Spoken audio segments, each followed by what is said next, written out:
You need to have strong, secure foundations to be able to build your organization's security. How do you convince an organization to take a step back? Examine what you've done in the past and ask yourself whether that's the right thing. So there's one line of code that was required on the BA website called Content Security Policy that could have prevented the Mage Cart attack, which was the thing that basically siphoned up all the credit card.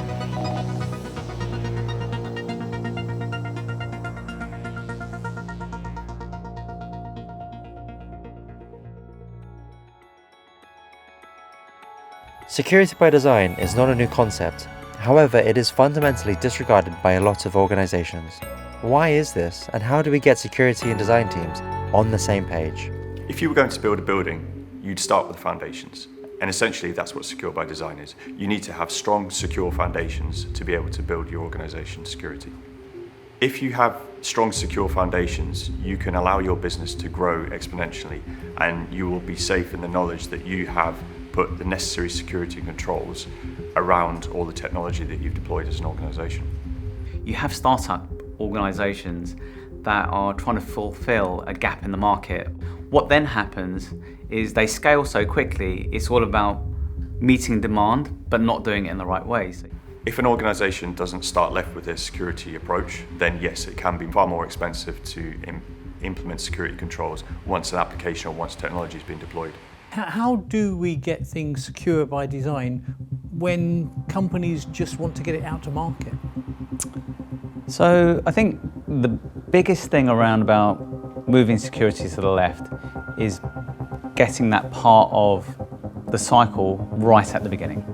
So when a concept is kicked off, when a design's kicked off, when architecture is kicked off, security is involved, not at the end, which is what typically happens at the end of testing of a product or an application or whatever it is, but doing it as part of the journey so it doesn't become an extra thing to do at the end, and that causes frustration. So what you normally have is, historically, get to the end, security is going to test it, it's got loads of flaws, goes back to the beginning and we've got to start again, and then that causes a lot of friction and problems and slows everything down. Traditionally, security is seen as the bottleneck of any development in any organization. It's the group that's saying no to innovation. If organizations take a shift left or kind of start left approach, then they can work with their development teams. I like to use the analogy of a bowling alley. Security should be the guardrails at the side of the bowling alley to allow the development teams to bowl as hard and fast as they like, and we are the ones to catch them if they fall off lane. So I believe the role of a CISO has changed. It used to be more strategic and planning, and I've adopted more of a hybrid approach where I'm very technical and hands-on, and I need to understand the code and language that development teams are using, the tools they use from third-party providers, so that I can then appreciate what security controls I have to implement to best support them. So Naveen, what are the problems there if we don't get the security in at the beginning? I think you've got to look at it from a couple of angles. One is, historically, what has an organization done to secure their systems and their services?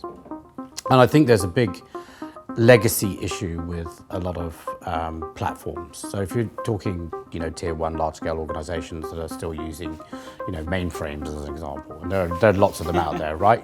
There are, and the problem with that is that they're not generally built with security in mind. They never were, right? It was all about operational efficiency and operational effectiveness, right? And I think we're still living in that mindset where, to the point you were making about time to market. Let's get it out there, let's get it running, functional. Does it do the job that I want it to do? And that's a friction point for cybersecurity professionals because they want it to do exactly the same thing, but just in a secure way. So the challenge I think that we have as cybersecurity professionals is, how do you convince an organization to take a step back? Examine what you've done in the past and ask yourself whether that's the right thing. IoT, so Internet of Things or connected devices are the future, but actually the manufacturing of those devices, default passwords, being able to exploit those default passwords in these small chips is actually the biggest risk that we have. That's where that awareness has to come about, that education that we shouldn't be skimping, we shouldn't spend an extra £10 per device on pen testing, when actually the cost of the damage that would be a result of that would be significantly more. The benefit of a wireless kettle is you can boil kettle before you wake up, so your kettle's ready to go and you can make yourself a nice hot cup of tea. It's connected to your internet. They took the kettle apart and actually found that it had a default username and password.